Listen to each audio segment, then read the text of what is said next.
Hola gente, bienvenidos a Autotécnica. Bienvenidos a esta transmisión especial, si ustedes quieren llamarlo así, que la gente de Rural Santa Fe ha armado. Les cuento que esto es un núcleo cerrado, no es pública esta charla, es exclusivamente para ustedes. ¿Cuál es el motivo de esto? Bueno, las preguntas, yo diría las preguntas más frecuentes, las dudas más frecuentes, muchas de las cuales ustedes ya nos han hecho llegar, que las tenemos y vamos a tratar de responderlas, pero es además tomar contacto directo con ustedes, lo cual es muy gratificante, créanme que es realmente muy lindo.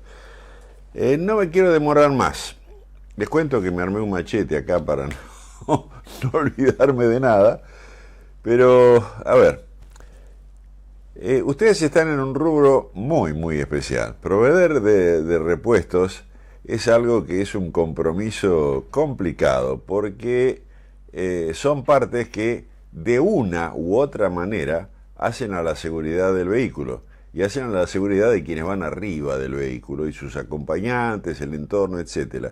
Entonces, el vender repuestos, uno diría, sí, es el repuestero, no, perdón, repuestero, aparte de la responsabilidad desde el punto de vista de la seguridad, es la responsabilidad de vender el repuesto adecuado, de la calidad adecuada. Entonces, bueno, pero no les quiero enredar mucho más esto.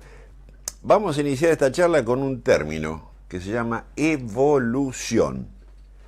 Presten atención a esto porque estamos inmersos no solamente en la materia de movilidad, sino en general en todo. Estamos inmersos en un sistema de evolución que le cuento. La evolución es a medida que van apareciendo cosas nuevas, el término usted lo conoce, puede ser lineal, puede ser creciente o puede ser disparada.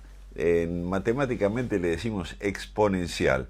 Estamos asistiendo a un fenómeno, no solamente, reitero, en los vehículos, en los automotores, sino en general todo lo que hace la tecnología, que es exponencial. ¿Cómo se lo represento? A ver, una serie de números. 2, 4, 8, 16, 32, 64, 128 y así seguimos multiplicando. Y esto crece de una manera que, créame, a los que estamos en esto, los que tratamos de mantenernos al día, nos cuesta una barbaridad tratar de mantenernos razonablemente al día. Porque las novedades se suceden a una velocidad que, se lo digo con todo el respeto, lo que está en la calle pasa a ser viejo muy rápidamente. Pero bueno, en fin, eso está asociado también a otros fenómenos que son la electricidad y la electrónica, de eso vamos a hablar también. En fin, para poder seguir esta evolución, que está aquí ahora, o sea, no es lo que va a venir, ya ahora están apareciendo un montón de sistemas que, reitero, hasta los que estamos en esto nos cuesta a veces seguirlos, esta evolución continua, requiere... Como evolución continua requiere capacitación continua. Hay que capacitarse, hay que aprender y más en el rubro de ustedes, porque en el rubro de ustedes viene alguien y dice, necesito tal cosa. Y esa tal cosa puede ser algo muy sencillo, como puede ser algo de una complejidad extrema. Y puede haber un montón de variantes de eso. Entonces, ¿cuál le van a vender? Porque no todos los mecánicos saben exactamente, y usted lo sabe mejor que yo, que cuando van le piden necesito esto, el número de pieza tal, bla, bla, bla, bla, bla, no. En muchos casos cabe la incertidumbre. Y un repuesto mal recomendado, mal instalado, insisto, puede causar un desastre. Entonces, tanto el que está a cargo de la empresa como el que está a cargo de la venta, necesariamente tienen que tener capacitación, tienen que saber de qué están hablando. Ustedes también lo sabrán mejor que yo, a veces le piden cosas que no existen, o le piden cosas muy extrañas, de modelos muy extraños, etc. Si el que está hablando, está dialogando, está capacitado, tiene realmente conocimientos, no hablo de conocimientos a nivel de ingeniería y nada por el estilo, pero por lo menos sepa los cómo y los por qué de lo que están hablando, eso les va a facilitar enormemente el tránsito para poder realmente dar la pieza que necesitan, adecuada para el modelo específico que le están pidiendo. ¿Ok? Bien, recurro al machete. Un concepto es que, lo quise resaltar, quien vende los repuestos tiene que saber por lo menos lo mismo que el mecánico. Yo diría que es deseable que sepa más que el mecánico, no que sepa como él, sino que sepa más. Porque, insisto, Y también, ustedes lo habrán visto, muchas veces el mecánico o el que va a comprar repuestos pide un consejo. Che, ¿qué me aconsejás para tal cosa? ¿Qué me aconsejás para tal otra? Y los meten a ustedes en un problema de responsabilidad serio. Hay piezas simples, que no hay ningún problema en recomendar, mira, esto, pone lo otro, que saben que va a funcionar perfectamente bien. Pero insisto, ese exponencial crecimiento del conocimiento hace que los repuestos sean cada vez más complicados, cada vez más la electrónica y la electricidad se están metiendo, se están empezando a mezclar ahí los papeles, y va. ¿Cuáles son las bases de este cambio, de este crecimiento? Dos fenómenos que hasta hace, yo diría, 30 años atrás, prácticamente no le prestábamos atención. ¿Qué son? Los combustibles, desde el punto de vista de economía de combustible, durante mucho tiempo, y acá en Argentina sucedió, el precio del combustible, nadie le prestaba atención. Segundo factor, lo que sale por el tubo de escape. En la medida que la cantidad de vehículos era racionalmente adecuada a la población mundial, está todo bien. Pero cuando empezamos a hablar de miles de millones de vehículos que están tirando gases por el tubo de escape, y a ver, le quiero aclarar que yo no me la voy de ambientalista, ninguna cosa rara. Soy un simple ingeniero que trata de usar el sentido común y que ve cosas y analiza cosas, y créanme que por el caño de escape salen porquerías, realmente porquerías y sumamente tóxicas. Si usted extiende todo eso a toda la inmensa población de vehículos que hay, la cosa se va a poner complicada. Entonces, esos dos factores, poder hacer que lo que sale por el tubo de escape sea lo menos tóxico posible, y eso es un anticipo también para lo que vamos a charlar en un rato, que son los vehículos eléctricos, y que además ese vehículo, dado los costos de los combustibles, que van a seguir creciendo y créanme que no van a parar y van a seguir disparándose cada vez más, entonces hace que los motores tengan que ser necesariamente más eficientes, es decir, que por cada litro de combustible, sea gasoil, sea nafta, sea biodiesel, sea alcohol, sea lo que sea, lo trate de aprovechar y logre el mayor kilometraje posible, y eso ha producido toda una transformación, ¿de acuerdo? Y sumado a eso, que lo que sale por el tubo de escape sea lo más inocuo posible, lo más inofensivo posible. Y eso nos lleva a una serie de preguntas y reflexiones. Yo le voy a pasar la palabra a mi amigo Mazarotto, que es el que está recibiendo las preguntas de ustedes, y algunas ya las tenemos más o menos resumidas, pero como mi memoria no es tan buena y son muchas las preguntas, voy a recurrir a él para que me vaya macheteando un poco a ver qué es lo que tenemos, qué es lo que se está presentando, qué es lo que ustedes están preguntando, y vamos a tratar de responderlo. Roby. Bueno, gracias. Perdón, voy a habilitar el micrófono. Ahora sí. Bueno, gracias, ingeniero. Queremos recordarle entonces a los amigos que tenemos un chat abierto para que puedan hacer sus preguntas, que el ingeniero hacia el final va a poder ir completando algunas inquietudes que ya nos fueron anticipando. Y la primera, ingeniero, la problemática de las emisiones de escape. Bueno, recién lo acabamos de mencionar y veo que también es algo que anda dando vuelta, que a todo el mundo le está preocupando. Lógico, empiezan con los catalizadores, la sonda lambda, que la válvula EGR, que compañía y compañía, sí, se está complicando el tema. Primero voy a explicarle, o tratar de explicarle, de dónde sale este problema de contaminación. Primero, el aire que respiramos, está compuesto básicamente de tres cosas: nitrógeno, oxígeno y otros gases que son una muy pequeña proporción. Para que ustedes se den una idea, de nitrógeno tenemos aproximadamente el 78%, o sea, del aire que tenemos que nos rodea, 78% es este gas, nitrógeno, que hace las veces de amortiguador. Y les cito un ejemplo. ¿Vio el soplete de oxígeno?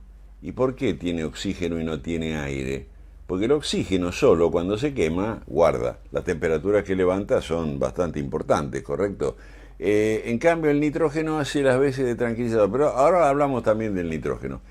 El otro es el oxígeno. El oxígeno ocupa el 21%, o sea, de este aire que nos rodea, aproximadamente la quinta parte es oxígeno. La quinta parte.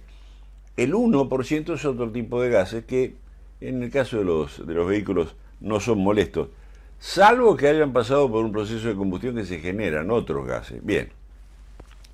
Los procesos de combustión, los motores de combustión interna, tienen una gama muy grande de temperaturas, que pueden ir desde los 600, 700 grados. Le hablo dentro de la cámara de combustión, que de paso le tiro un concepto, ¿no? La cámara de combustión, ahí donde se quema la mezcla, donde se produce, es el alma mater de cualquier motor. Todo lo demás es acompañamiento. Ahí adentro se produce la combustión. Esa combustión de algún elemento que pusimos para que se queme, que se va a mezclar con el aire, va a saltar una chispita o simplemente por compresión en los motores diésel, se va a inflamar, esos gases van a desarrollar una cantidad importante de calor y asociado a ese calor Mayorista va a de aparecer repuestos, una presión, Rural Santa Fe. Y esa presión está ahí comprimida y no sabe para dónde disparar. El único lugar para donde puede ir es para el pistón. Mayorista Entonces, de ¿qué hace? repuestos, Empuja el pistón. Rural Santa Fe. Y ahí empezamos. Expansión, compresión, admisión, escape, etcétera, etcétera, etcétera. Ese es el ciclo que todos conocemos, ¿de acuerdo? Pero todo eso tiene que estar reducido a la cámara de combustión. Dentro de esa cámara de combustión le mandamos un combustible de distintas formas. En el caso de la gasolina, hay ya motores con inyección directa de gasolina, pero todavía no son muy frecuentes. Pero bueno, mandamos a través de inyectores a un colector ahí a la entrada de la válvula, mandamos un chorrito de combustible. Ese chorrito de combustible va a ingresar dentro del cilindro, aprovechando la temperatura que tiene el cilindro, se va a gasificar, se va a mezclar con el oxígeno, ¿correcto? El oxígeno de ese aire que hay adentro, el nitrógeno está haciendo de acompañamiento, va a saltar una chispita y ¡bum! Eso se va a prender. En el caso del diésel, usted tiene un aire, le tira un concepto también. Fíjese que el motor de nafta tiene una mariposa con la cual usted controla el aire que ingresa. De eso vamos a hablar después también. En cambio el diésel no tiene nada. Tiene una mariposa que suele ser para otra cosa, para el control del EGR y compañía, pero no es para controlar el volumen de aire que inyecta. El diésel se toma todo el aire que puede. Cuando tomó todo ese aire y lo comprime, es lo mismo que un inflador. Usted está inflando una bicicleta con un inflador, o inflando lo que sea. ¿Qué hace el cabezal del inflador? Se calienta. Entonces acá, cuando usted comprime ese aire dentro del pistón, que lo comprime, a ver, en un diésel 15-1, 17-1, 22-1, o sea, lo comprime entre 15 y 20 veces, eso se calienta y se calienta mucho. Si cuando ese combustible está bien caliente, usted inyecta gotitas de combustible, esas gotitas lo primero que van a hacer, van a estallar, se van a formar en forma de gas, y ese gas va a encontrar el oxígeno y se va a quemar. Y ahí inicia la combustión del diésel. Perdón, vaya tomando noción también de una cosa. ¿Cuánto tiempo dura todo eso? Porque estamos acostumbrados a que el cuenta vuelta nos marque 3.000, 4.000, 5.000, si es un naftero 6.000 y 6.000 revoluciones por minuto. 6.000 revoluciones por minuto. A ver, divídalo por 60. Estamos teniendo 100 revoluciones por segundo. Saque cuánto dura cada ciclo, y estamos hablando de la centésima de segundo. Es decir, y en esa centésima de segundo tiene que estar todo el ciclo completo. Cuando hablamos de tiempos de combustión, tenemos que hablar de milésimas de segundo. En milésimas de segundo el combustible tiene que descomponerse, encontrar el oxígeno, quemarse, generar calor y expandirse, y después abrirse la válvula de escape y tomársela. ¿Me entiende? Esos tiempos tan pequeñitos, sumado a veces a la calidad de los combustibles, hace que las combustiones no sean de todo buenas. Pero bueno, asumamos que es buena. Y de paso le meto otro concepto más, lo voy a volver loco con esta charla. Pero fíjese que en el naftero usted tiene un sistema de escape con una sonda, la famosa sonda lambda, puede ser una sonda huevo, pero que es una sonda que está analizando, está oliendo que sale por el tubo de escape. ¿Para qué hace eso? Para que el motor se las arregle con la inyección, de inyectar la cantidad de combustible justo, por supuesto, además que usted lo está exigiendo con el acelerador, para que la proporción de aire y combustible se mantenga dentro de un cierto orden, que se lo digo, 14,6-1. 14,6 partes de aire contra una parte de combustible. De esa manera, no sobra combustible ni sobra aire, y se trata de aproximarse lo más posible a una combustión perfecta. Pero que no puede ser perfecta porque, le vuelvo a repetir, estamos hablando del orden de milésimas de segundo para que todo pase, y porque además estamos hablando de capturar oxígeno, y ese oxígeno está solamente el 20%, el resto es nitrógeno. Entonces, para que las moléculas de combustible no anden ahí al voleo, no, esto es nitrógeno, esto sí es oxígeno, me quemo, esto es un problema. Disculpe que se lo diga de esta manera, pero en tiempos la cosa es realmente complicada. Bien, ¿qué hace La sonda lambda. La sonda lambda está puesta ahí atrás, o sonda hueco, depende del ancho de banda, ¿va? Huele y se fija qué cantidad de oxígeno está saliendo. Y usted me va a decir, pero Garibaldi, si usted me está diciendo que pongo la cantidad justa de oxígeno, ¿cómo va a estar oliendo? Pues se acabó el oxígeno. No, ahí está el error. No se acabó, siempre queda algo de oxígeno que no se usó. Como también queda algo de combustible mal quemado. Todo eso va a parar para el escape y esa sonda huele qué es lo que está pasando.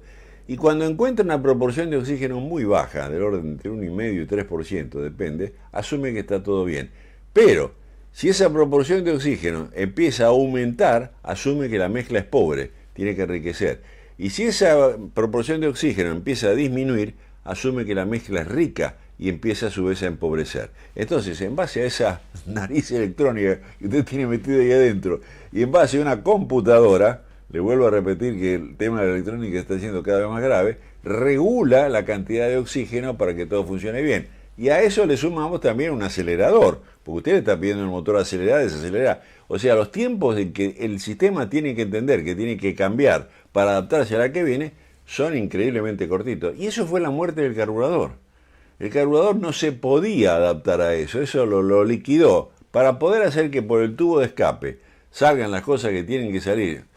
Lo ideal sería que no saliera nada, pero digamos, salga algo lo menos agresivo posible, es que hubo que agregar todo eso. Y eso le cuento que no está terminado, sigue en evolución, ¿correcto?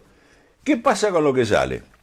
A ver, cuando hablamos de nafta, hablamos de gas, hablamos de biodiesel, sí, biodiesel también, de alcohol, pero básicamente nafta, gas y gasoil.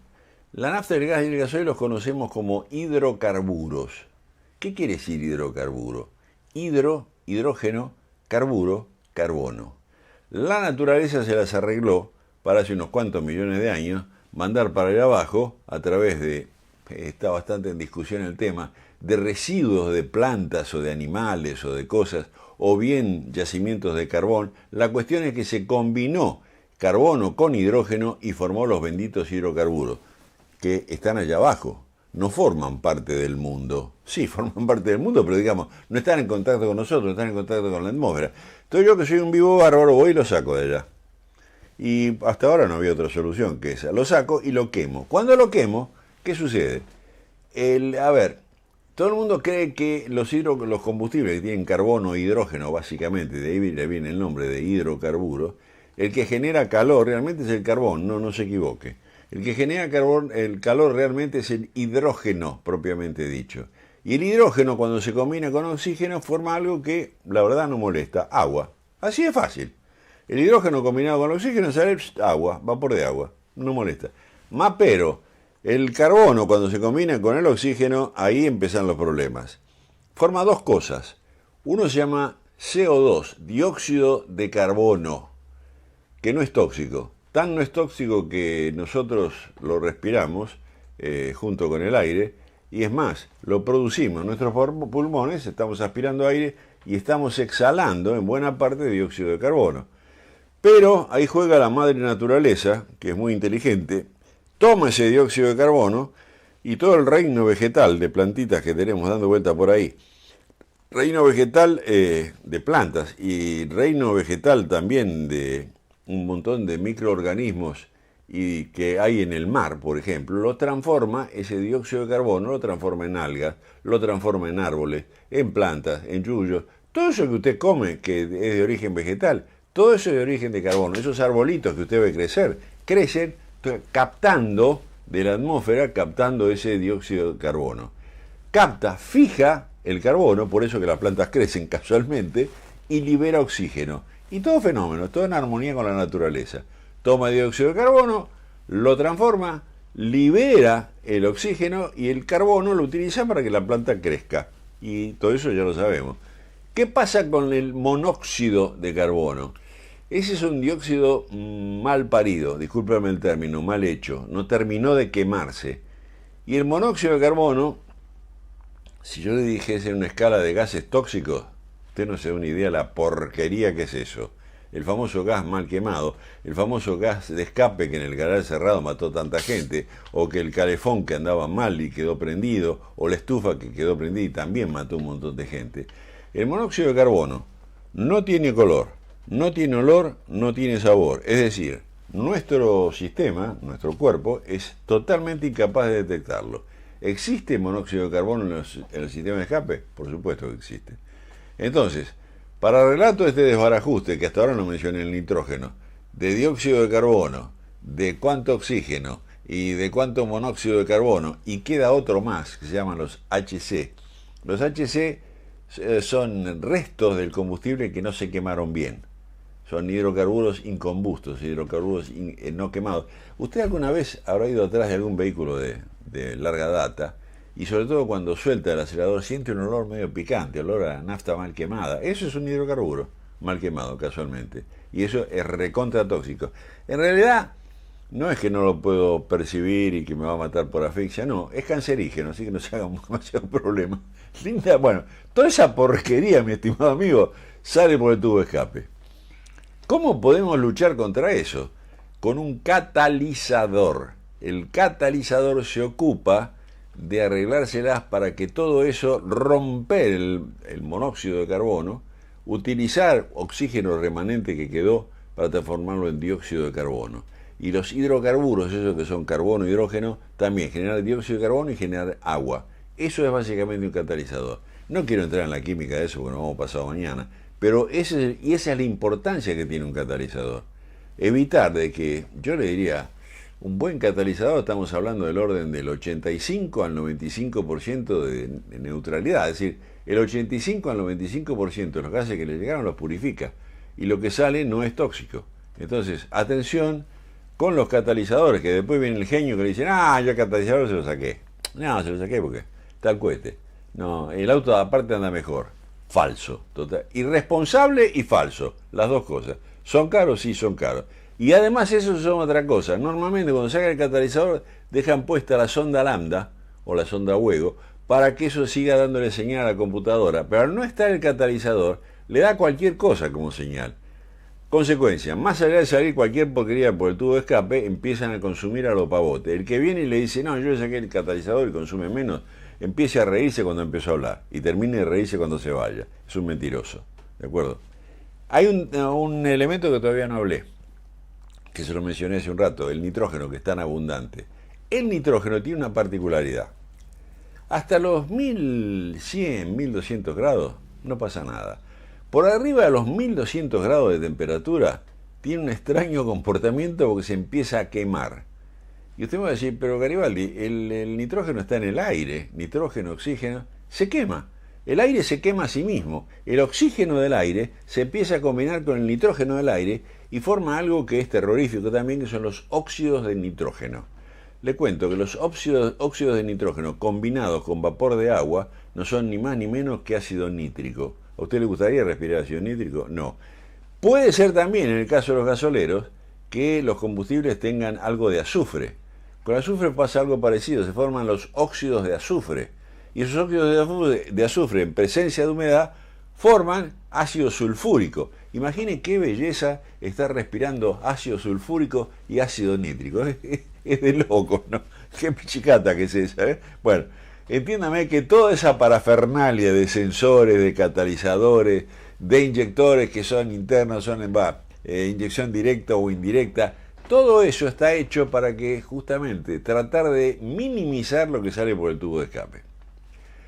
De paso, le pongo la píldora, existen los famosos biocombustibles. Los biocombustibles son combustibles que se han ido desarrollando en base a vegetales. Caso del alcohol, caña de azúcar, maíz, remolacha. Caso del biodiesel, soja es el más común, aceite usado, en fin, hay una serie de variedades. ¿Qué ventaja tienen? Que esos se forman no con algo que yo traje de allá abajo y lo mandé para acá arriba, no. Esos se forman con productos vegetales. Y todo lo que yo saco por el caño de escape, la naturaleza lo vuelve a tomar y vuelve a hacer que las plantas crezcan. Pero no estoy sacándolo de allá abajo y trayéndolo para acá arriba. Es decir, se van reciclando y son biodegradables. Es decir, la naturaleza es capaz de transformarlos sin tener que hacer ninguna otra acción. Y entonces no agregan toxicidad, porque la propia naturaleza los reduce. ¿Ok? Entonces, por eso es que la tendencia vamos para ese lado. Ya lo debo tener repodrido con todo esto, pero quería darle la importancia, porque toda la electrónica, yo le diría, el 70% de la electrónica que tiene usted arriba de su auto está dedicada a esto, para que por el tubo de escape salga algo lo menos agresivo posible. ¿Ok? Preguntas, mi estimado amigo Robbie. Si le parece bien, ingeniero, antes de Sí. la próxima pregunta vamos a retribuir algunos de los saludos que están llegando. En este caso, Iván Ariel Helroth, que dice que es realmente un gusto escucharlo por la claridad y simplicidad de sus explicación, es muy buena. Bueno, y ahora sí, pasando a la siguiente inquietud que nos anticiparon, sobre, en este caso, sería hablar sobre la reducción de cilindrada y los turbocompresores. Bien. Temazo que nos estamos metiendo. Eso va a la otra parte, va a lo que hace a los combustibles y la eficiencia de los motores. Ante todo, ese agradecimiento que me mandan porque dice que explico claro, yo le anticipo que hay dos formas de explicar las cosas. Algunas las disfruté y otras las padecí. ¿En dónde? En el colegio, básicamente, en la universidad, infinidad de charlas y de conferencias que he asistido. Hay dos formas de explicar. Una forma es para demostrarle al auditorio o al alumnado que uno tiene conocimientos y sabe. Entonces empieza a explicar con cosas que los demás tipos miran y dicen, ¿cómo sabe este tipo? Pero no entendieron un corno, ¿se da cuenta? Entonces eso no sirve. Ahora, si yo explico de manera de que usted me pueda entender, ahí está el objetivo. No me interesa lucirme, me interesa que usted me entienda. E indirectamente también me luzco porque me entiende. Pero el objetivo no es lucirse, el objetivo es que usted entienda. No hay problema en la medida de que estamos en un foro de profesionales de levantar el nivel, bueno, hablar con ecuaciones diferenciales, con lo que haga falta. Está bien, ok, pero este no es el caso, ¿de acuerdo? Bueno, vamos entonces a los motores de baja cilindrada y turbo comprimido. Le traigo un ejemplo. Usted se acordará de aquellos venerables motores que tenía el Falcon, que tenía el Chevrolet 400, también el Chevy, que tenían el Dodge Valiant. En fin, había un montón de motores que eran motores de cilindradas importantes, todos arriba de 3 litros, llegó a haberlo de 4 litros y medio. Me acuerdo bien del Falcon, porque trabajé muchos años en Ford. El Falcon tenía dos motores, uno de 3 litros 600 y otro de 3 litros. Y hay uno que da justo para hacerla, 3 litros 100 para ser exacto. El Falcon de 3 litros tenía aproximadamente 90 caballos. Vamos a hacer una cuentita. Tome usted esos 90 caballos y divídalos en función de la cilindrada para ver por cada litro de cilindrada cuántos caballos usted estaba generando. Y bueno, la cuenta es fácil, 3 litros, 90 caballos, 30 caballos por litro.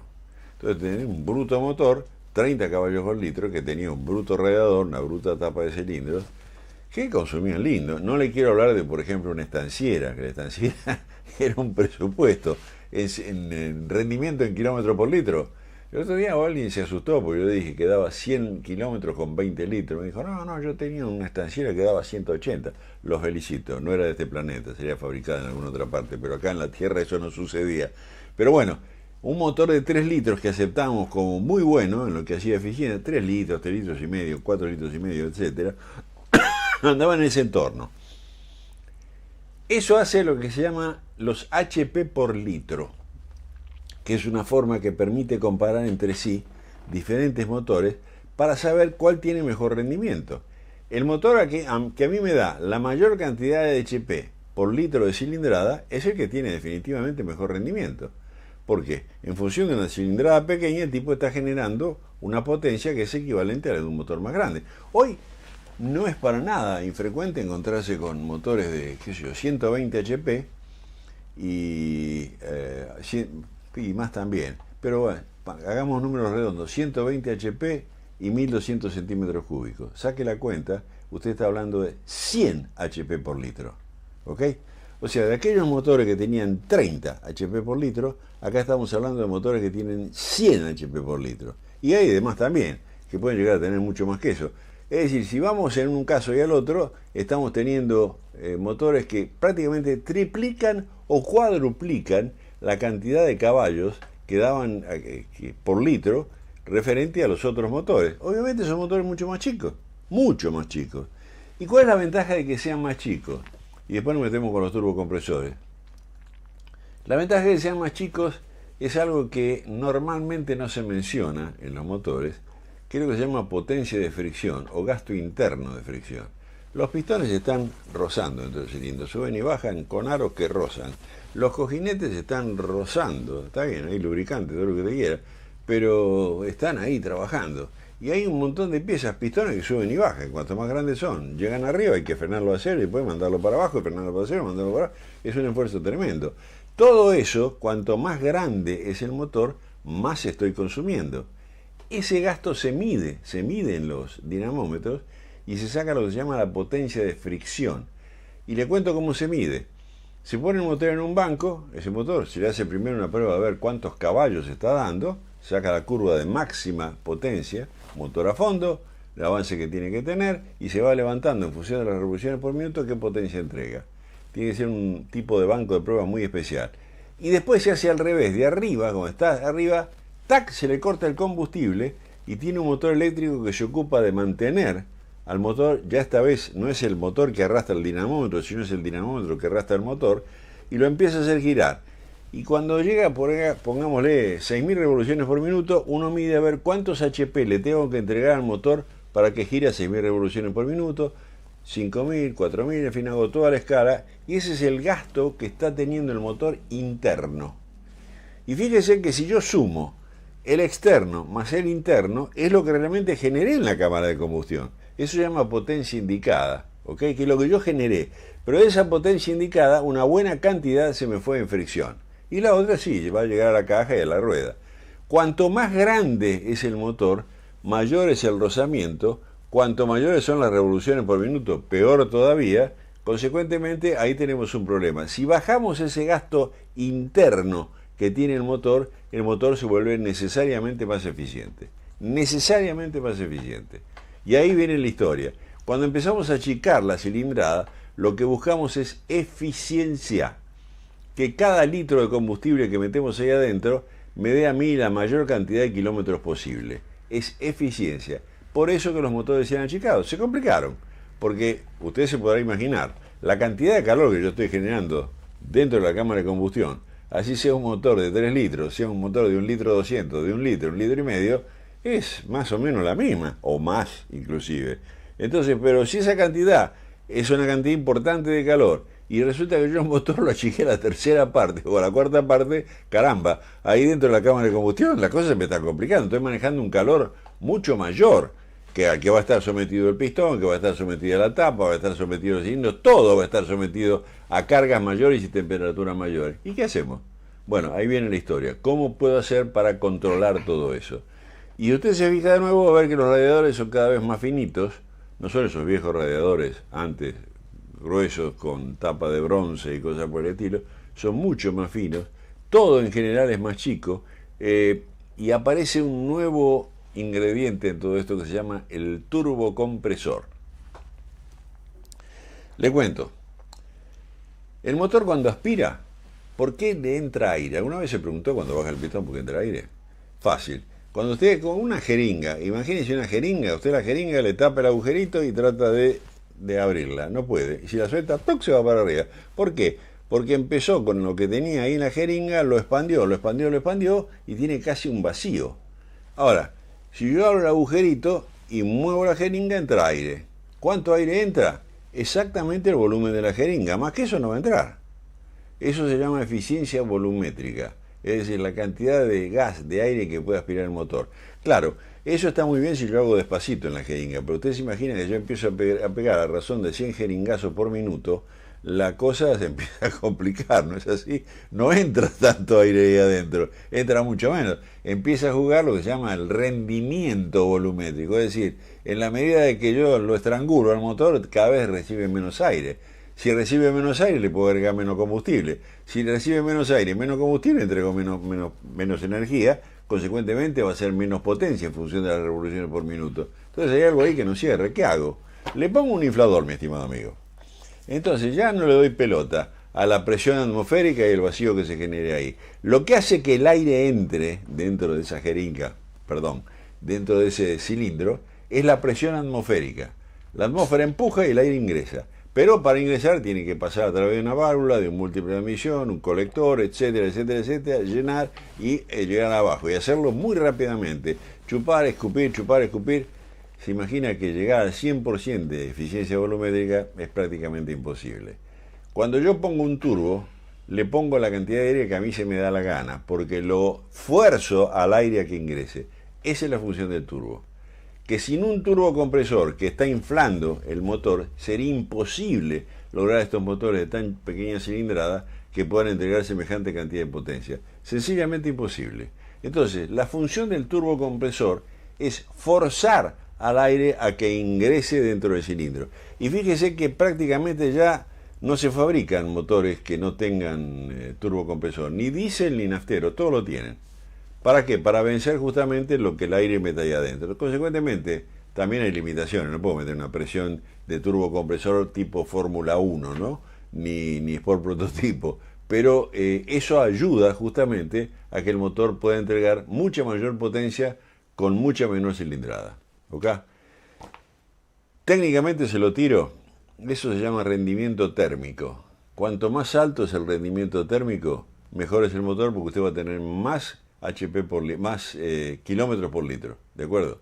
Rendimiento térmico, eso grábeselo. En realidad también se llama en difícil consumo específico, ¿no? Es decir, cuánto combustible gasto para generar un HP. Pero bueno, no hace el caso. Toda esa parafernalia de turbocompresores, motores más chiquititos, filtros que son muy especiales, conductos que son muy especiales, cuatro válvulas por cilindro, etcétera, etcétera, etcétera, son para que los motores sean más eficientes. Es decir, entreguen la mayor cantidad posible de HP por litro. Una.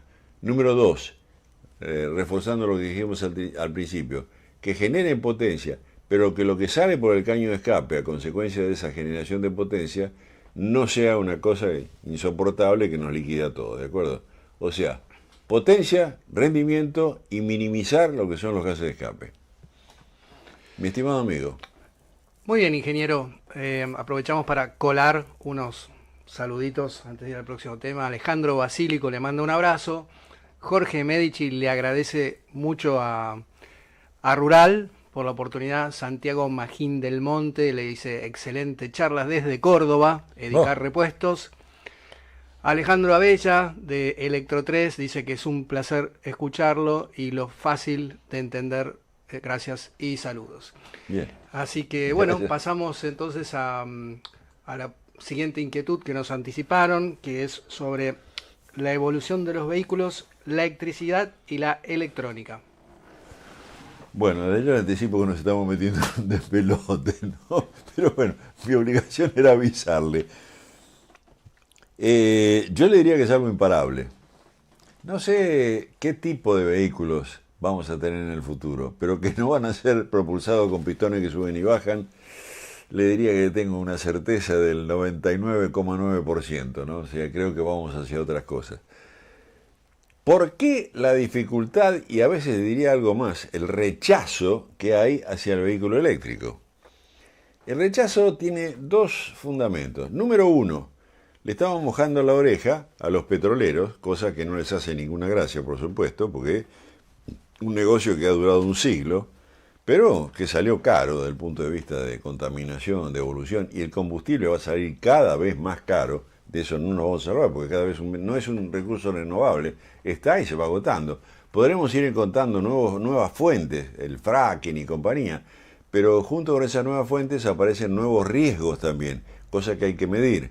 Ha ocurrido de pozos que se han roto y que contaminaron zonas increíbles, produjeron muertes a animales marinos de una manera impresionante. En fin, no quiero entrar en eso porque es una cosa sumamente desagradable, pero el certificado de función está ahí, está escrito.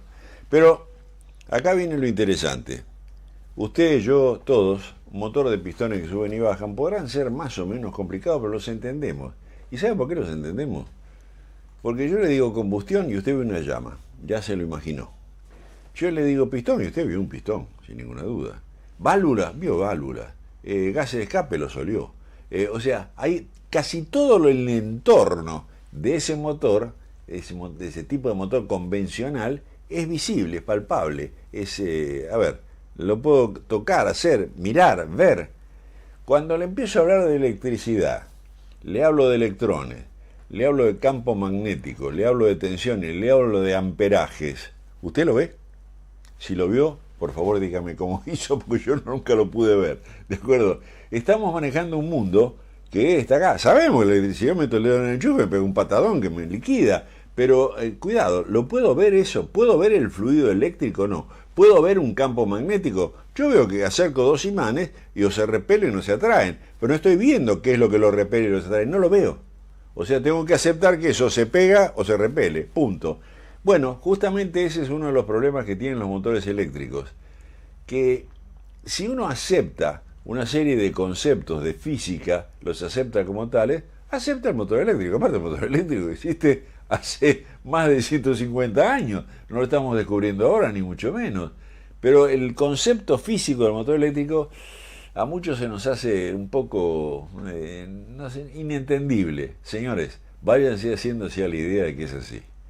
¿Usted sabe cómo funciona una memoria, por ejemplo, una memoria de esas USB que enchufan en la computadora? ¿O cómo funciona el disco duro? ¿O cómo funcionan un montón de cosas electrónicas? ¿Tiene idea cómo funcionan? Sí, yo tengo idea porque lo leí, pero ¿puedo visualizarlo como puedo visualizar un motor? No, definitivamente no. Eso hace que cuando empezamos a hablar de propulsión eléctrica, se nos empiecen a llenar un montón de preguntas que uno no sabe muy bien cómo encararlas. Pero le voy diciendo, vaya haciéndose a la idea de que el cambio viene y es irreversible. Cuando digo el cambio viene, no le estoy hablando pasado mañana ni dentro de una semana. Le estoy hablando de acá, 20 años, 25 años, 30 años. Hasta dentro de 30 años creo que va a haber todavía motores con pistones que suben y bajan, no tengo ninguna duda. Pero el motor eléctrico, la impulsión eléctrica, o electromecánica, como usted quiera llamarla, va a ir creciendo cada vez más, cada vez más, cada vez más. Si yo me pongo a analizar ahora electrónica y electricidad, como se lo dije, desde la batería hasta todo lo que funciona en base eléctrica arriba de un vehículo, usted tiene infinidad. Que ya lo aceptó. Usted acepta que si toca los dos polos saltan unos chispazos de aquellos con la batería, que son 12 volts, y que eso es inofensivo. Pero si empieza a pensar en la batería de los vehículos que van a venir, que pueden llegar a tener hasta 800 volts, ya no son inofensivos. Es decir, vamos a tener que tener un cambio de mentalidad, y vuelvo a los conceptos que dijimos al principio. Ese cambio de mentalidad tenemos que empezar a hacerlo ahora, porque si lo vamos a hacer cuando llegue el cambio, nos va a sorprender y no vamos a entender nada. Así que, para la gente que dirige esas casas que ustedes tienen de repuestos, y para los empleados, capacítense, vuelvo a insistir sobre el tema. Fundamentalmente los empleados, porque va a llegar un momento que no van a entender qué están vendiendo. Perdóneme que se lo diga con tanta sinceridad, pero yo a veces me encuentro con cosas y digo, ¿y esto? Mire, le voy a dar ejemplos típicos. Hoy escuchamos hablar de vehículos híbridos y vehículos totalmente eléctricos. Vamos por los híbridos primero, ¿qué le parece? Cuando alguien se desplaza, según la física y la termodinámica, tiene acumulada una cantidad de energía, se llama energía cinética, energía de movimiento. Yo algo lo empujé, lo llevé a una determinada velocidad, y en ese momento lo único que se opone a que eso siga avanzando es la resistencia del aire y la resistencia de la rodadura. Si estuviese en el vacío, lo empujo y allá va. ¿De acuerdo? Pero esa energía que acumuló ese vehículo se llama energía cinética, y es energía. ¿Cómo logré esa energía? ¿De dónde la saqué? De un litro de nafta, de medio litro, lo que fuera, que me permitió a mí acelerar al vehículo hasta esa velocidad y mantenerlo en esa velocidad. ¿De acuerdo? Esa energía, en las condiciones normales de un vehículo normal con pistón, una vez que yo levanté el pie del acelerador, el vehículo se empieza a frenar, la pierdo esa energía, la pierdo totalmente. ¿Y tengo forma de recuperarlo? Bueno, sí, tendría forma de recuperarlo, pero sigamos en la línea anterior. Cuando freno, usted habrá visto seguramente alguna carrera de estas tipo Le Mans o Fórmula 1 nocturna y compañía, y fíjese, los discos de freno se ponen al rojo. ¿Y por qué se ponen al rojo? Porque hay dos pastillitas o cuatro, según sea, que están tocando ahí, están generando fricción, y eso se calienta al rojo. ¿Qué es eso? Energía. Es energía que yo pierdo, que tenía acumulada el vehículo, y que la tengo que disipar rápidamente para que el vehículo baje su velocidad. Y esa energía la pierdo. Esa energía es para calentar el universo. Fíjese más, ¿cuánto es el rendimiento de un motor de combustión interna, de estos con pistones que suben y bajan? En promedio, le hablo un promedio grosero entre diésel y naftero, con suerte, con mucha suerte, va a estar en orden del 25 al 30%. 25 al 30%. En condiciones excepcionales puede ser mayor, pero en condiciones promedio, por ahí anda. Si hablo del 25%, piense usted de que cada litro de combustible, un cuarto de litro de combustible, usted lo aprovechó para mover el vehículo. Los otros 3/4 de litro de combustible se aprovechó para calentar el universo. Es decir, su vehículo no le sirvieron absolutamente de nada, porque usted no puede recuperar esa energía. ¿Hay forma de recuperarla? Sí. Si yo en lugar del freno pongo un generador, ese generador cuando lo cargo, ese generador trata de frenarse. Y eso si lo conecto directamente a un eje, cuando el motor, yo suelto el acelerador y sincronizo la cosa de manera tal de que en lugar de actuar el freno en la desaceleración, ese generador genere corriente y esa corriente la mando a una batería, estoy recuperando energía. Eso, exactamente eso, es lo que hace un vehículo híbrido. Pero necesita dos cosas. Primero, recuperar esa energía y almacenarla. Pero además necesita otra, porque si la tengo almacenada y no la uso para nada, no me sirve de nada. Necesito un motor eléctrico.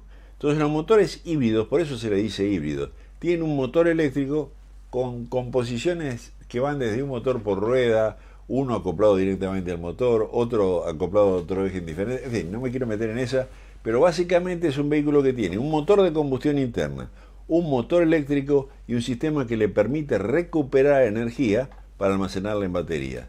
¿Eso siempre funciona al 100%? Funciona bien. ¿Cuánto puedo recuperar? Y puede llegar a recuperar bastante, puede llegar a recuperar en el orden del 25%. Ah, qué bárbaro, entonces me compro un híbrido, cuidado.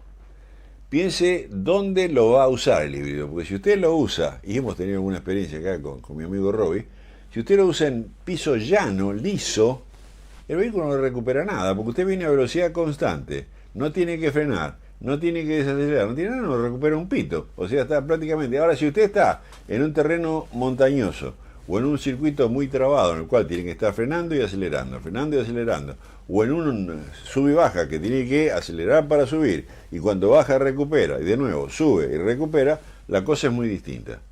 En esos casos sí se recupera y el vehículo híbrido tiene realmente... Mire, tengo una gente amiga en Costa Rica, muy amiga, y voy periódicamente allá a dar charlas, a dar cursos. Y mi amigo allá tiene una casa en la parte montañosa, digamos. Pero para ir a dar los cursos tengo que ir hasta la capital. Y él siempre me presta su casita ahí arriba y me da un vehículo, un Toyota híbrido, con el cual yo voy y vengo. Y ahí es notable la diferencia, porque como se camina de montaña, subo, bajo, el vehículo recupera. Y uno ahí nota realmente la diferencia de consumo. Entonces, el vehículo híbrido es algo positivo. La parte negativa que le tengo que dar depende de dónde lo voy a usar. Y segunda complicación es que estoy agregando un sistema de carga de batería por un lado y estoy agregando un motor eléctrico. Es decir, el vehículo necesariamente es más caro, ¿ok? Más toda la electrónica para que todo eso se ponga de acuerdo y el vehículo realmente funcione. ¿Es eficiente? Es eficiente. ¿Es positivo? Es positivo. Pero atención, ¿dónde lo vamos a usar?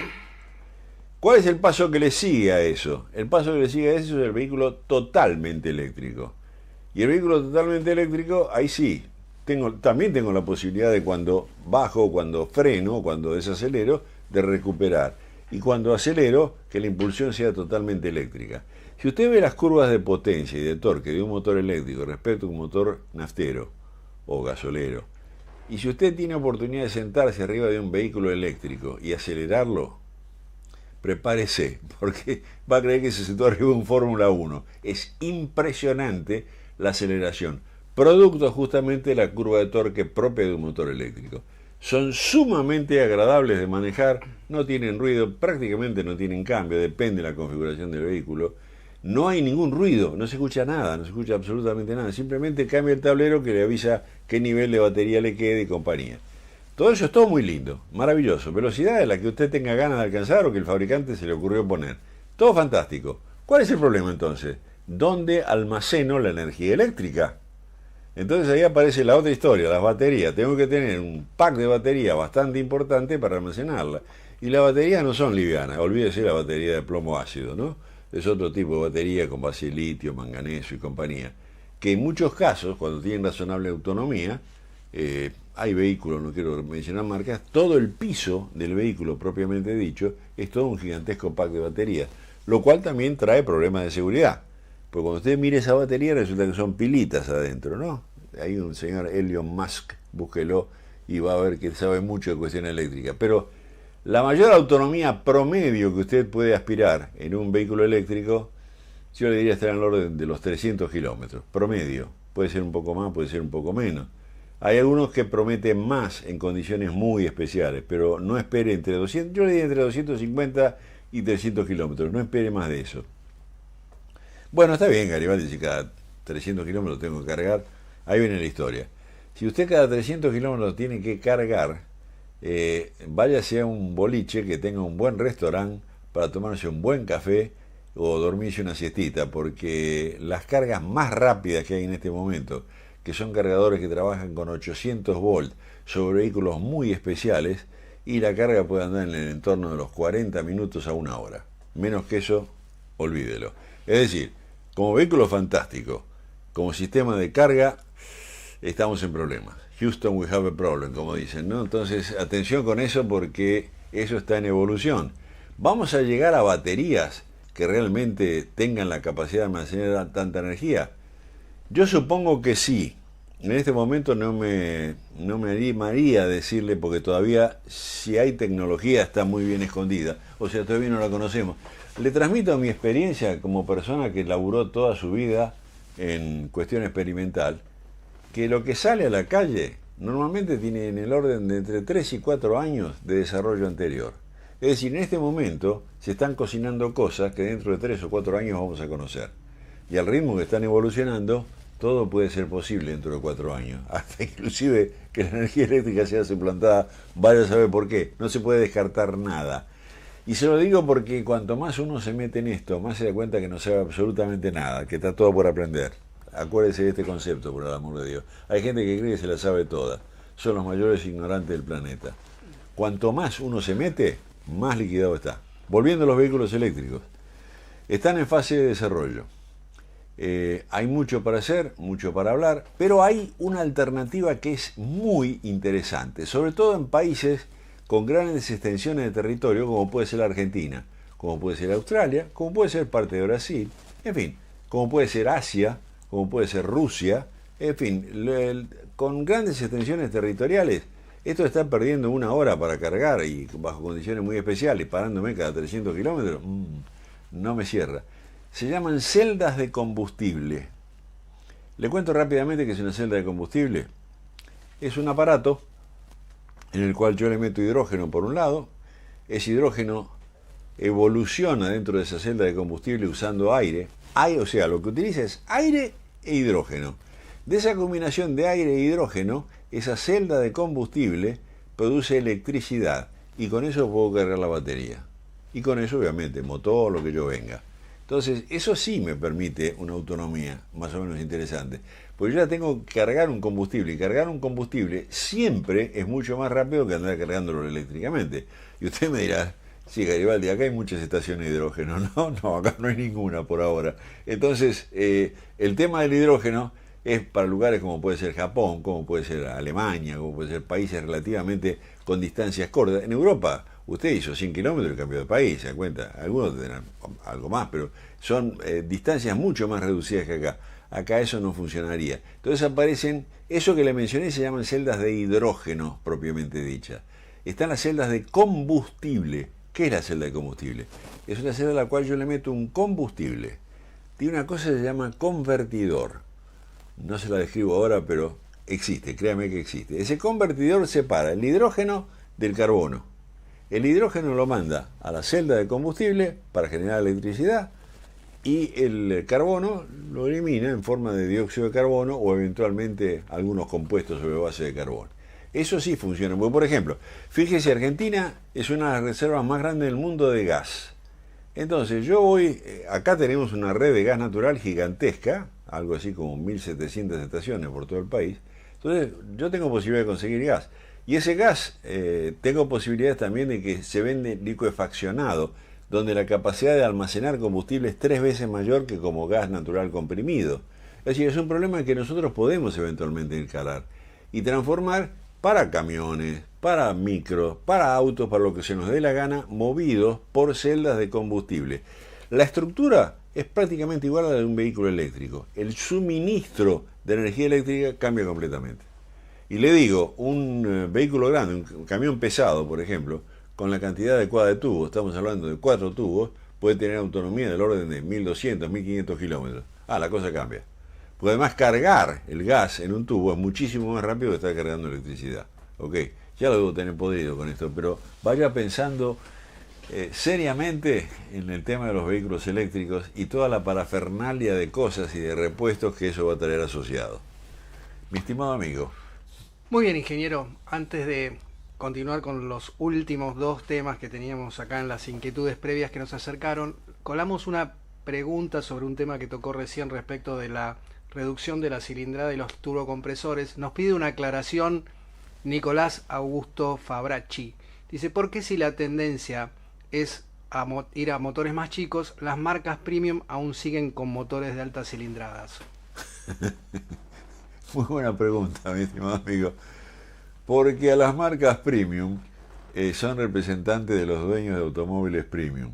Les importa nada el consumo, les importa nada de nada. Simplemente, está bien, les ponen todos los silenciadores y todo lo demás, pero les gusta decir, mire, yo tengo un motor de 7 litros, una Ferrari, una Maserati, un Lamborghini, lo que corno sea, que hace un ruido muy especial y compañía. No es gente que precisamente esté preocupada por la contaminación atmosférica, pero usted no va a ver ningún auto de uso domiciliario, doméstico, al alcance del público normal que tenga un V8 de 470 caballos, cosa por el estilo, o hasta de 1000 HP, olvídelo. Eso es para una elite, y justamente como esa elite es un grupo sumamente reducido, que dice, yo tengo esto, está bien, ok, déjelo, pero olvídese. Bueno, ingeniero, entonces ya el anteúltimo tema sería que nos comentara sobre los cambios en las transmisiones, performance, consumo y emisiones. Los cambios en las transmisiones. Usted habrá visto que las transmisiones automáticas ya empieza a ser rara la gama de vehículos, inclusive los de la clase más económica hasta la clase más cara, que le ofrezcan una caja manual. Casi todos tienen caja automática. Tienen la opción de que usted pueda controlarlo, pasar los cambios manualmente como se le dé la gana, pero en general la tendencia es llevarlo a transmisiones automáticas. Eso obedece a dos cosas. Una de ellas, al margen del costo por ahora, una de ellas es confiabilidad. La caja automática, aunque parezca mentira, una caja automática actual es altamente confiable. Y aparte de ser altamente confiable, tiene una serie de ventajas asociadas. Como los sistemas de acoplamiento son sistemas que normalmente permiten deslizamiento, no hay tironeos o golpes cuando suelta un embrague o posibilidad de que eso suceda. O sea, todo el motor, toda la transmisión, la entrada de caja, toda la salida de la transmisión siempre es a prueba de golpes. Eso hace que la durabilidad de todo el conjunto sea mucho mayor. Segundo, desde el punto de vista de manejo, si usted manejó una caja automática del tipo que sea, la disfrutó y la tuvo un tiempo, dígamelo con el corazón en la mano, salvo que soy un fierrero de estos fanáticos, que bueno, lo respeto también, pero no quiere saber, pregúntele a su señora, no quiere saber más nada con la caja manual. Nada, absolutamente nada. Uno ya se olvidó de esa historia de estar pasando cambios, con un pie maneja todo, freno y acelerador y se acabó la historia. Váyanse haciéndose a la idea de que la caja automática es lo que viene. Ninguna duda. En sus distintas versiones, CVT, convencional, con más cambios, menos, hasta de 8 cambios hay. Y hay otra ventaja interesante que está asociada al consumo. Las cajas automáticas son un poco inteligentes también. En la medida de que esa inteligencia les permite detectar cómo usted maneja y se adaptan a eso. Y tratan de que el motor siempre vaya y funcione al régimen más económico posible. Porque le cuento una cosa. Cuando usted se pone a estudiar el consumo que tiene un motor, voy a usar términos raros, se llama engine mapping, es el mapeo del motor. Ese engine mapping le dice cuáles son las zonas de cargas de aceleración, revoluciones por minuto, ¿correcto? Y potencia, obviamente, en las cuales el motor es más económico. y trata, justamente porque es automático, de elegir el cambio, o la CVT, que es prácticamente de un cambio continuo, trata de mantener al motor en la zona de consumo más económica. Y eso hizo que se revirtiera. Antes una caja automática normalmente consumía más que una caja manual. Ahora la ecuación se invirtió. Y la caja automática hace que el vehículo consuma menos que una caja manual. Pero lo está tratando de llevar siempre, con un manejo civilizado estoy hablando. Una vez que usted se lo puso a fondo, la caja automática dice, bueno, este loquito este quiere andar a fondo por la razón que sea y va a responder a eso. ¿Ok? Pero la caja automática en sí tiene un montón de ventajas. Así como le decía de que los motores que suben con pistones que suben y bajan van a desaparecer, y las cajas manuales también. Es probable que bajo condiciones muy especiales los motores eléctricos motóricos, iba a decir, bueno, disculpe, los motores eléctricos también necesiten de algún tipo de cambio. Por ejemplo, en un todoterreno, que ya hay vehículos todoterreno con un motor por rueda, 1000 HP y cosas por el estilo, pero no descarte totalmente el uso de transmisiones. Transmisiones que sean para desmultiplicar o para multiplicar, tratar de lograr en la rueda el torque ideal de acuerdo a las situaciones. La caja tiene todavía para bastante vida, pero vaya prestándole atención a las cajas automáticas, porque la caja manual va a pasar a ser algo como el motor del Falcon, y lo digo con todo el respeto. ¿Ok? ¿Qué más, mi estimado amigo? Bueno, ya estamos en la horita, ingeniero, de la transmisión. Me aguantaron una hora. Y parece que sí, y se quedaron muchos amigos, por lo que estamos viendo, tenemos más de 130 en este momento. La Madonna, lo felicito, gracias. Pero si le parece bien, el último tema, las correas Poly-B, la reducción de carga, mayor flexibilidad, comodidad, confiabilidad y vida. Mire, es muy simple. Usted ya en la correa convencional, aquella que estábamos acostumbrados para mover la bomba de agua sobre todo, y el alternador, prácticamente no existe nada. Ahora son correas anchas, finitas y con unos canalcitos. Se le dice Poly-B porque en realidad tienen muchos anclajes respecto de la polea propiamente dicha. La correa respecto de la polea. ¿Por qué es eso? Es fácil de imaginar. La correa convencional, usted dóblela. Y cuando la quiere doblar, no le gusta, ¿ok? Sobre todo si está pasando por una polea razonablemente chica, en la cual hay que solicitarla. La parte de arriba de la correa está siendo sometida a una carga de tracción, y la parte de abajo de la polea está siendo sometida a una carga de compresión. Tracción, compresión, etcétera, etcétera. La correa también se calienta y se desgasta. Y no solamente se desgasta, sino que está metida en una correa en B, está encajada en esa correa en B, y también ahí hay desgaste. Las correas Poly-B son correas más racionales, en las cuales hicieron un montón de correitas convencionales, pero desparramadas y más chiquitas, para tener un perfil mucho más bajo, y minimizar, en la medida de lo posible, ese problema de deflexión. Parte de arriba traccionada, parte de abajo comprimida. Lo minimiza. Cuando lo minimiza, la energía que se gasta con esa correa es sensiblemente menor a la energía que se gasta con la correa convencional. Se lo traduzco al castellano, es un ahorro de combustible. Más allá de estar ganando desde el punto de vista de vida por esa correa y desde el punto de vista de confiabilidad, porque aparte está apoyado sobre una zona mucho más ancha, usted está ahorrando combustible. Y ahora me dice, Garibaldi, usted me está vendiendo que con esa correa también es un ahorro de combustible. Y una de las razones por las cuales terminó imponiéndose fue por esa, por confiabilidad y por economía. Y entiéndanme una cosa y vuelvo un poquitito para atrás.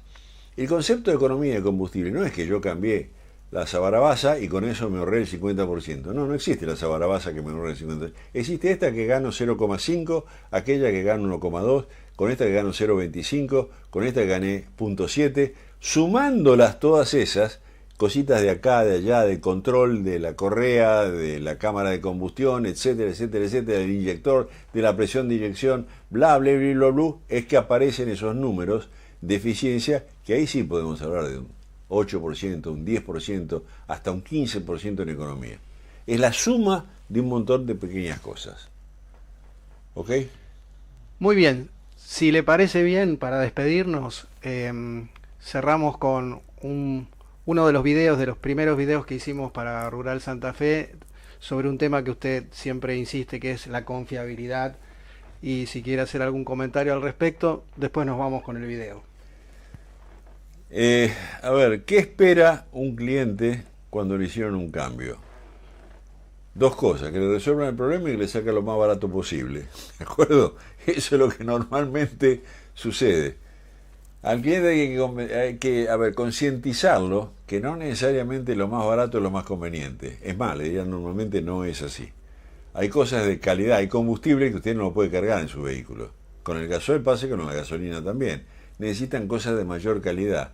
Calidad es sinónimo de confiabilidad. Usted, quienes lo rodean, su familia, quien sea que van arriba de un vehículo, lo que pide es la menor cantidad de dolores de cabeza posible. Y esos dolores de cabeza son menores en la medida de que su vehículo está conformado de una manera confiable. El concepto de confiabilidad, yo soy un enfermo con eso y he trabajado, yo le diría, en la fase de desarrollo es mucho más difícil, mucho más complicado hacer que una pieza sea confiable, hacer que sea funcional. Funcional lo hacemos funcional, pero confiabilidad es otra historia. Yo hago un auto de carrera confiable para que dure una carrera, punto. Pero no lo hago confiable para que ande por la calle. Cumple una función específica.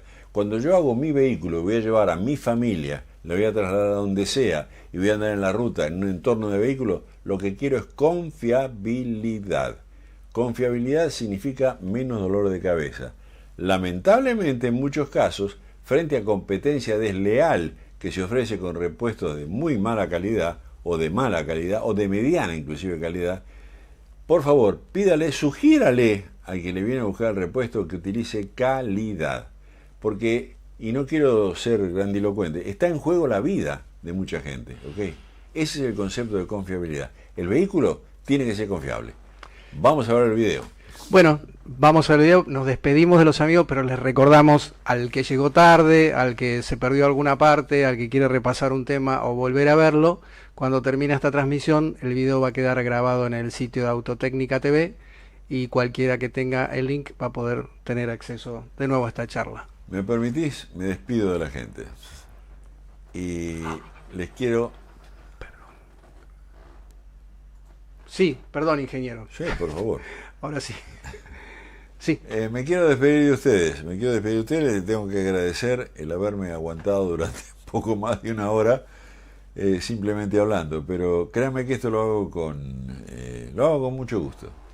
Hay una cosa que ahora sí me pongo en docente que no nos podemos guardar y es el conocimiento. El conocimiento hay que transmitirlo. Cuando uno aprende algo tiene que salir corriendo a transmitirlo. Porque eso es lo que hace evolucionar a nuestros hijos, a nuestros nietos. La evolución se basa en el conocimiento. Y el conocimiento no hay que guardárselo en un bolsillo. El conocimiento hay que desparramarlo, hay que transmitirlo, ¿ok? Gracias por haberme soportado una hora tratando modestamente de compartir el conocimiento que los años me permitieron adquirir. Les mando un abrazo muy muy fuerte a ustedes y a la gente de Santa Fe que permitió de que ustedes estuviesen en contacto con nosotros en este momento. Gracias. Este segmento es presentado por Mayorista de Repuestos, Rural Santa Fe.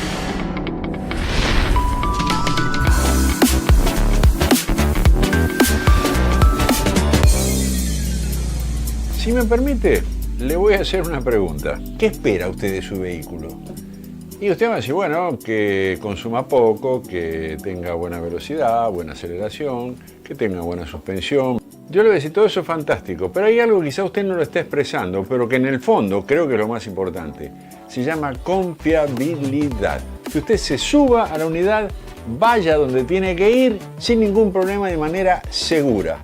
A mí me tocó trabajar muchos años en el tema de desarrollo de vehículos.